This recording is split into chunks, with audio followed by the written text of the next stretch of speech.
देवराज इंद्र अपनी स्वर्गपुरी में बैठे अप्सराओं के गाने का आनंद ले रहे हैं और खूब झूमते नजर आ रहे हैं। इस रंगीन महफिल में सारे देवगण भी बड़े आनंद से झूमते नजर आ रहे हैं। उसी समय देवराज इंद्र के महामंत्री ने सभा में आकर प्रवेश किया। मंत्री महोदय के प्रवेश करते ही एकदम से सभा में खामोशी छा गई। अप्सराओं का नाच भी कुछ देर के लिए बंद हो गया। सारे देवगण महाराजा इंद्र की ओर देखने लगे। कहो महामंत्री, बोलो क्या खबर लेकर आए हो, बोलो हमारी प्रजा का क्या हाल है। देवराज इंद्र, इस समय संसार में पूर्ण शांति है। सब लोग चैन की बांसुरी बजा रहे हैं। जिधर भी मैं गया उधर ही लोगों को हंसते मजे लेते देख। कहीं कोई अपराध नहीं, कहीं कोई लड़ाई नहीं, कहीं पर झगड़ा नहीं। ये तुम सच कह रहे हो या देवराज के सामने झूठ बोलने का साहस भला इस देवलोक में कौन कर सकता है। फिर मैं झूठ बोलकर अपने लिए नरक के द्वार क्यों खोलूंगा। आप भी धन्य है देवराज, आपका राज्य भी धन्य है। अभी देवराज इंद्र अपने मंत्री से विश्व के बारे में बातचीत पूरी भी कर पाए थे कि उस समय द्वारपाल ने अंदर आते हुए कहा, महाराज इंद्र की जय हो। कहो द्वारपाल, क्या बात है। देवराज इंद्र ने आश्चर्य से द्वारपाल की ओर देखते हुए पूछा, महाराज, मुनिवर वशिष्ठ जी आपसे मिलने आए हैं। मुनिवर को आदर सत्कार के साथ हमारे दरबार में लेकर आओ। ये तो हमारा सौभाग्य है कि मुनिश्रेष्ठ स्वयं हमसे मिलने आए हैं। थोड़ी देर के पश्चात वशिष्ठ जी जैसे ही दरबार में पधारे तो देवराज इंद्र ने स्वयं उठकर उनका स्वागत किया और झुककर मुनि के चरण छूते हुए कहा, हे मुनिश्रेष्ठ, मैं कितना भाग्यशाली हूं जो आप जैसे महान विद्वान के दर्शन हुए। देवराज इंद्र, मैं विश्व भ्रमण करके वापस आया हूं और साथ ही आपको यह शुद्ध सूचना भी देना चाहता हूं कि धरती पर एक ऐसा महापुरुष राजा भी है जिसने अपने जीवन में कभी झूठ नहीं बोला। यह आप क्या कह रहे हैं मुनिवर? क्या धरती पर कोई ऐसा मानव है जिसने कभी झूठ ही ना बोला हो? सत्यवादी, और वह भी धरती पर? हाँ राजन, उस महान सत्यवादी का नाम है राजा हरिश्चंद्र। यह पदवी उसे इसलिए दी गई है कि उसने जीवन में कभी झूठ नहीं बोला।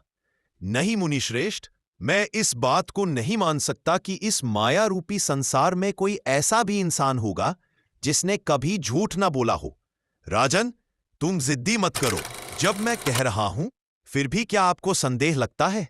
मुनि वशिष्ठ की बात सुनकर देवराज इंद्र खामोश होकर कुछ सोचने लगे तो पास ही बैठे मुनि विश्वामित्र जी उठकर बोले, महर्षि वशिष्ठ जी, मैं यह तो मानता हूं कि इस धरती पर बहुत से ऐसे लोग हैं जो बहुत ही कम झूठ बोलते हैं, परंतु ऐसा प्राणी तो नहीं हो सकता जिसे सत्यवादी की पदवी दी जा सके। हे मुनिश्रेष्ठ, यदि किसी को मेरी बात पर विश्वास नहीं आता तो वह स्वयं जाकर देख सकता है।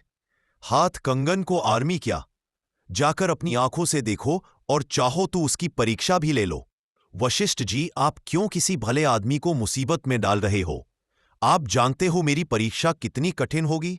जानता हूं, परंतु आपके साथ साथ उस इंसान को भी जानता हूं जो सच्चाई के लिए मिट जाएगा, मर जाएगा, मगर झूठ नहीं बोलेगा। वह एक महापुरुष है। यह फैसला तो तब होगा जब मैं उस सत्यवादी की परीक्षा ले लूंगा। सत्यवादी, और वह भी एक राजा और माया रूपी संसार का इंसान। नहीं नहीं, यह नहीं हो सकता महर्षि वशिष्ठ जी, यह नहीं हो सकता। मैं स्वयं धरती पर जाकर उस इंसान की परीक्षा लूंगा। क्रोध से विश्वामित्र मुनि ने अपनी लंबी दाढ़ी पर हाथ फेरते हुए कहा। महर्षि वशिष्ठ अपने मित्र विश्वामित्र के क्रोध को देखकर एक बार तो घबरा गए।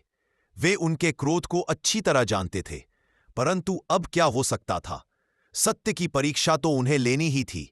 यदि राजा हरिश्चंद्र सत्यवादी है तो फिर डर ही क्या है, चिंता ही क्या है? देवराज इंद्र, मैं धरती पर उस सत्यवादी की परीक्षा लेने जा रहा हूं। यह कहते हुए मुनि विश्वामित्र वहां से चले गए। महर्षि वशिष्ठ जी का दिल अब और भी तेजी से धड़कने लगा था। महाराजा सत्यवादी हरिश्चंद्र जैसे ही अपने दरबार में पधारे तो चारों ओर से फूलों की वर्षा होने लगी। साथ ही सब लोग एक साथ बोल उठे, सत्यवादी राजा हरिश्चंद्र जी की जय हो। पूरा दरबार सत्यवादी राजा हरिश्चंद्र की जय जयकार से गूंज उठा। ठीक उसी समय द्वारपाल ने आकर सूचना दी कि महर्षि विश्वामित्र जी पधारे हैं। राजा ने स्वयं उठकर मुनि विश्वामित्र का स्वागत किया और उनके चरण छूकर उन्हें उच्च स्थान पर बैठाते हुए पूछा, आज्ञा करें महर्षि, आज इस निर्धन के घर में कैसे आना हुआ? राजा हरिश्चंद्र, आपकी सत्यवादिता के किस्से सुनकर मन बहुत ही प्रसन्न हुआ। वास्तव में मैं आपके राज्य में एक यज्ञ करना चाहता हूं। यह तो बहुत ही खुशी की बात है कि आप हमारे राज्य में ही यज्ञ करने जा रहे हैं। हे राजन, उस यज्ञ को पूर्ण होने में एक अड़चन आ गई है। कैसी अड़चन? हमारे रहते तो इस पुण्य के काम में कोई रुकावट आ ही नहीं सकती।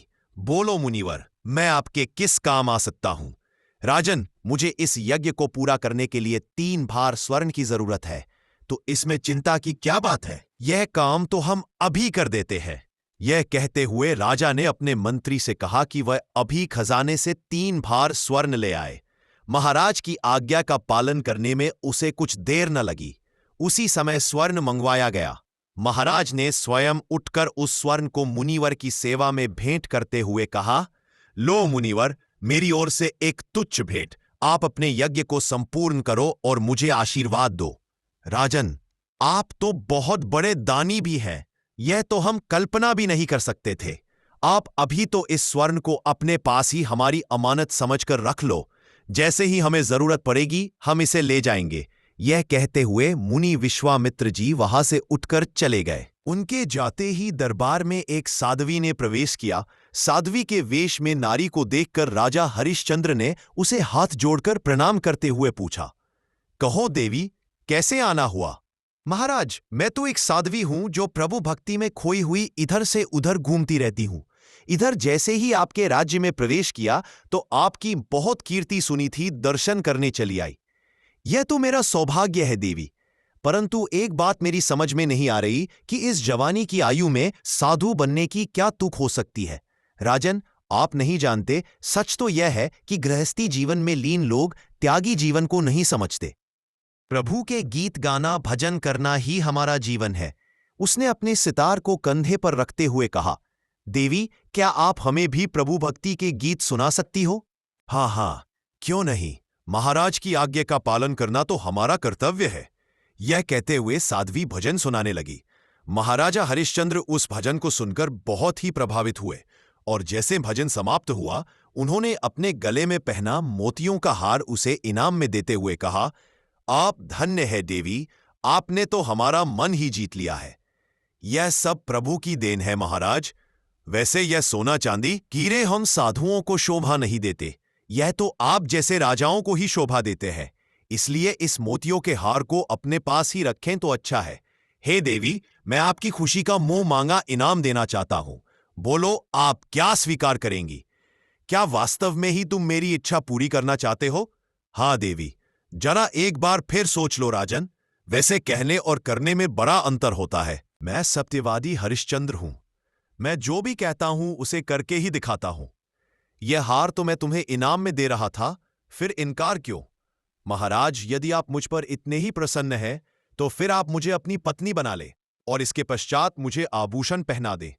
साध्वी ने अपने सितार को कंधे से नीचे रखकर राजा की ओर प्यार भी नजरों से देखा। हे देवी, मेरे घर में एक देवी जैसी पत्नी और एक पुत्र भी है। उस देवी के होते हुए मैं भला कैसे तुम्हें पत्नी बना सकता हूं? नहीं नहीं, इससे क्या अंतर पड़ता है? राजा लोग तो एक नहीं कई शादियां कर लेते हैं। वह औरत अपनी चिंतवन दृष्टि राजा पर डालती हुई और भी निकट चली आई। राजा हरिश्चंद्र उसके मन में छिपे खोट को अच्छी तरह समझ चुका था। यही कारण था वह उस साध्वी से दूर होकर रूखी आवाज में कहने लगा, देखो देवी, तुम एक साध्वी। ओह, तुम्हें इस प्रकार की बातों से क्या लेना देना है? अच्छा हो यदि तुम अपने भजन का इनाम लो और चली जाओ। नहीं महाराज, ऐसा नहीं होगा। मैंने आपको भजन सुनाकर प्रसन्न किया है, अब आप मुझे मेरी इच्छा पूर्ण करके खुश करो। नहीं देवी, यह संभव नहीं हो सकता। अब तुम यहां से चली जाओ। जब तक आप मेरी बात नहीं मानोगे तब तक मैं यहां से नहीं जाऊंगी। उफ मेरे भगवान, ये कैसा समय आ गया है। पहले तो पुरुष नारियों के पीछे भागते थे, आज यह नारियां। राजा ने ठंडी सांस भरते हुए अपना माथा पकड़ लिया और सोचने लगा कि करे तो क्या करें, इस दुराचारणी से कैसे पीछा छुड़ाया जाए। ठीक उसी समय मुनि विश्वामित्र दरबार में फिर से पधारे। तो राजा हरिश्चंद्र ने हाथ जोड़कर उनसे प्रार्थना की कि हे मुनि, आप ही मुझे इस विपत्ति से बचाएं। उसी समय उस साध्वी ने बीच में बोलते हुए मुनिवर से कहा, देखो पूज्य मुनिवर, मैंने राजा को इनके कहने पर भजन सुनाया तो राजा खुश हो गए। अब मैं इन्हें कह रही हूं कि मुझे खुश करो तो ये मुझे उल्टा तक कह रहे हैं। आप ही मेरा न्याय करें। तभी मुनि विश्वामित्र जी ने राजा हरिश्चंद्र की ओर देखा और बोले, क्यों राजा, आप इस औरत का भजन सुनकर खुश हो गए थे? हाँ, तो फिर आपको भी इस औरत को खुश करना होगा। लेकिन मुनिवर, ये तो मेरी पत्नी बनना चाहती है, जो मैं नहीं कर सकता।